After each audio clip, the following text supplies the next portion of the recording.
Welcome to Coaching Uncut, a special series on the Unstoppable Woman podcast, where I take you behind the scenes and give you a peek into the private coaching I do with my clients. All of these coaching calls have been recorded with the permission from my clients who have generously allowed me to share these with you as a way of helping more people in this world.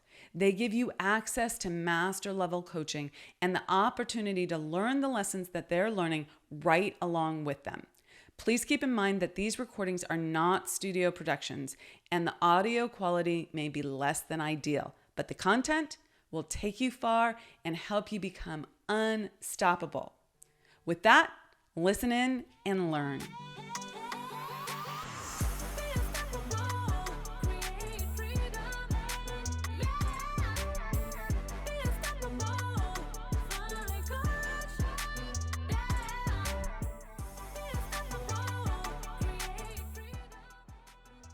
In this coaching call, we cover a lot, from what it means when a prospective client says they're shopping around to how to process your emotions, even those of grief, by applying both the law of vibration and using the technique of pre-deciding. This is not about suppressing your emotions, but transforming them and setting yourself up for success in your business, even when things are hard. Listen into this episode and enjoy.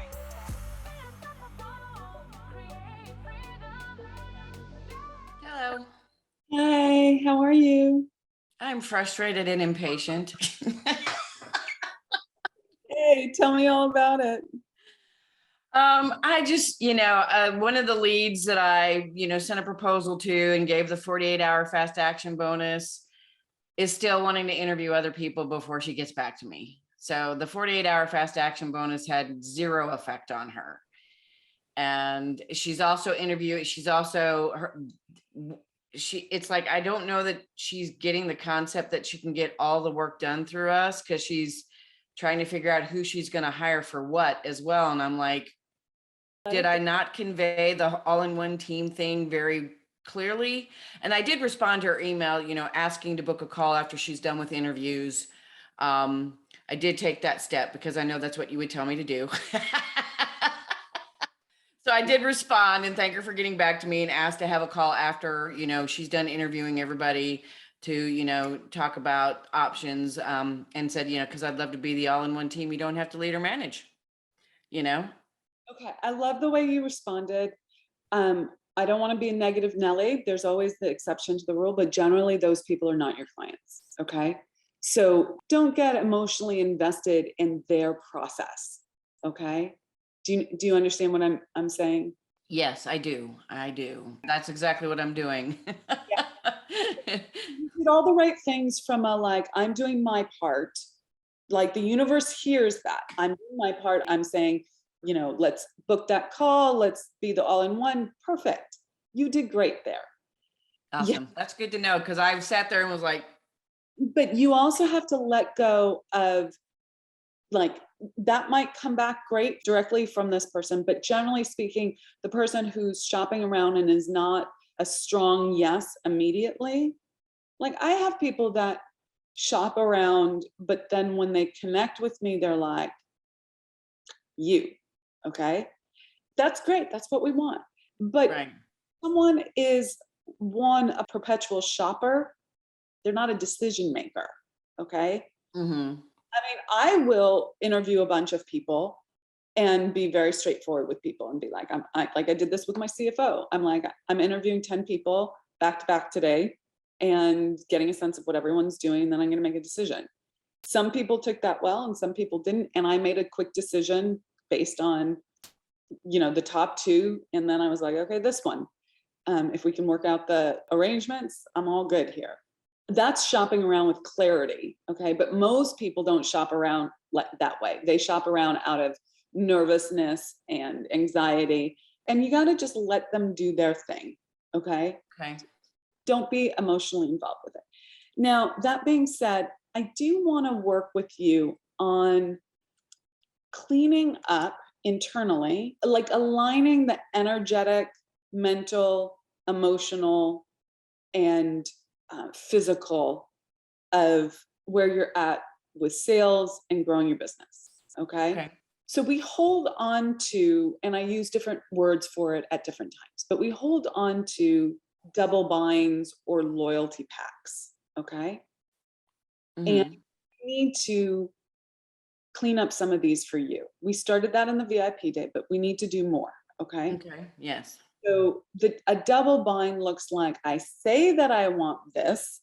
I say I intellectually understand. I'm using the words, right, of say abundance. Like I used to do this. Okay.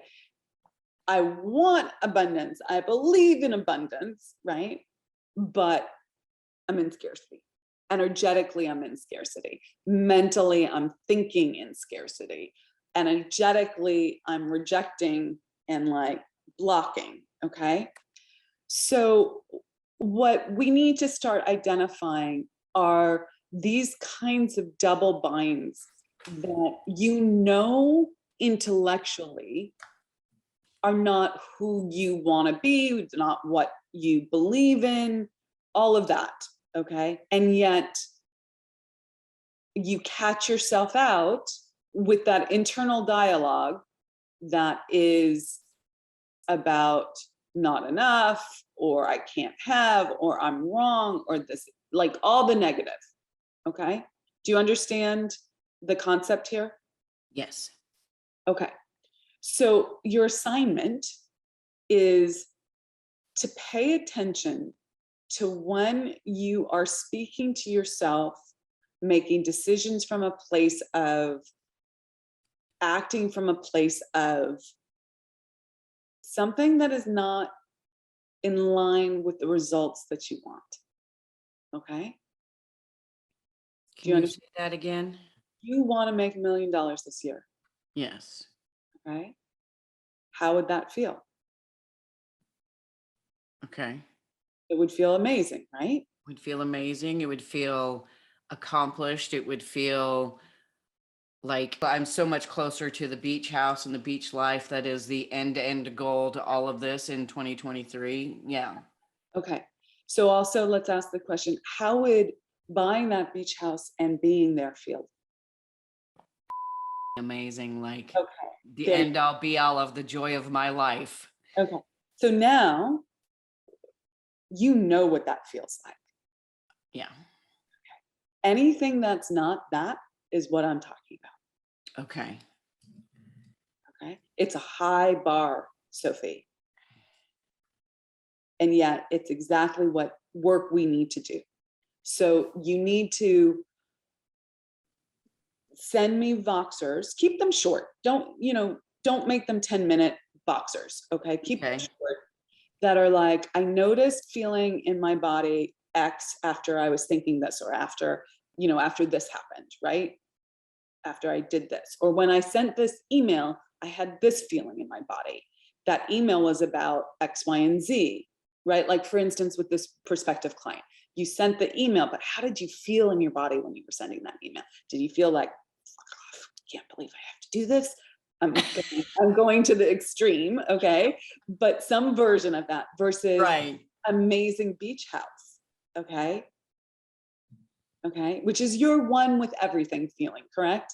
Right. Yeah. Yeah. That whole one with everything, the universe, the world, Yeah. joy, peace, all of those things is the beach house in Florida. And that's the ultimate end goal of beyond the $1 million. Yeah. So I want you to keep a picture of the ultimate beach house in Florida in your mind and Okay. what that feels like. Okay. And Okay. you need to be in that state 100% of the time. Now that's a high bar. I get that, Sophie, but it's a practice of raising your awareness because you are currently unconscious of how you play here, but you want to be here. Do you understand that as a concept? Okay. Yes, I do. Vibration, your energetic vibration is here. You're going to get matched with this. Right. I don't want this. I want this. Okay. Right. Okay. So we need to, day by day, decision by decision, small moment by small moment, raise you up to here. Do you need to be perfect? No. Okay. I don't want you to, please hear me because this is a high bar. And for the A students, and I know you're like I want to achieve. Okay. You're Yeah. going to want to have like be perfect 100% of the time. It's about incremental process, doing it quickly, awareness, shifting in the moment as quickly as you can, but not beating yourself up. If, oh, look, I've been in this funky state for the last half day and I didn't even think to Yeah. change it. Okay. Like it just is. Okay. Yeah. But staying in that funky state and not going to the one with everything in the beach house is then now a choice, a conscious choice, where you could be making this as a conscious choice. Okay. Okay. Can you help me apply this to personal things that are affecting me energetically? Because my dog is probably on his way out and he's on extra medication and he's, he's a little bit more difficult to take care of right now. And like this morning, taking care of him and doing his medicine and all that stuff, I was in frustrated mode before I did that, but it just, you know, I let that frustration bleed into and vice versa. And I'm trying, I love my dog. I've had him 10 years. It's not that I want him to, I don't want to take anything out on him, personal or business.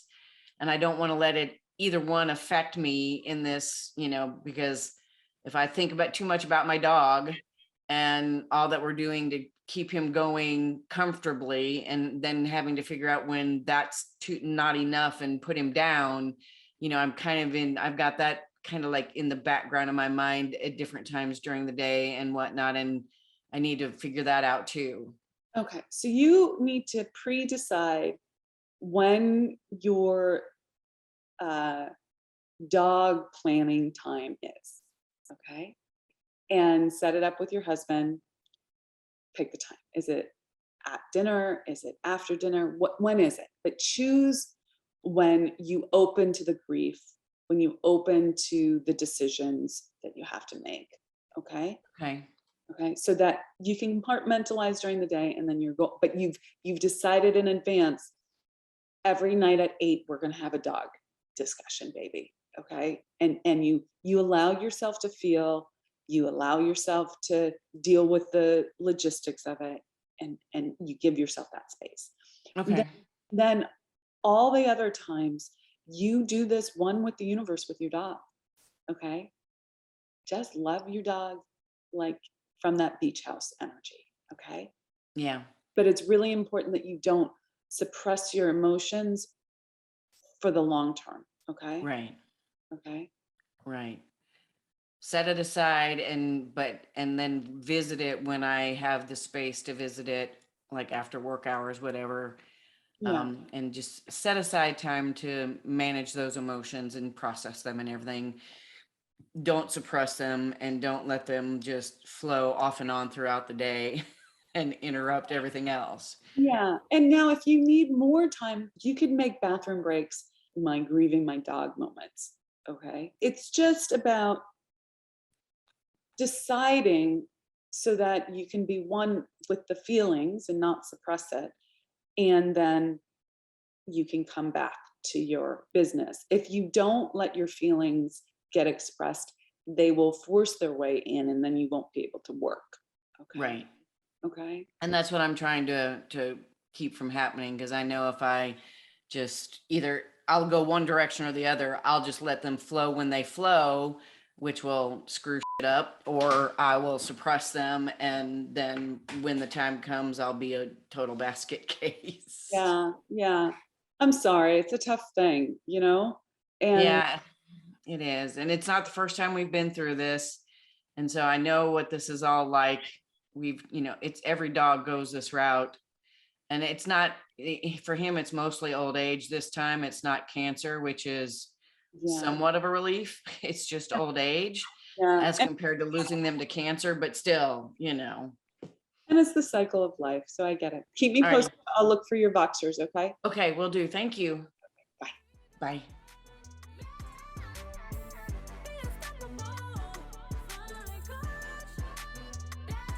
Thank you so much for joining us for Coaching Uncut.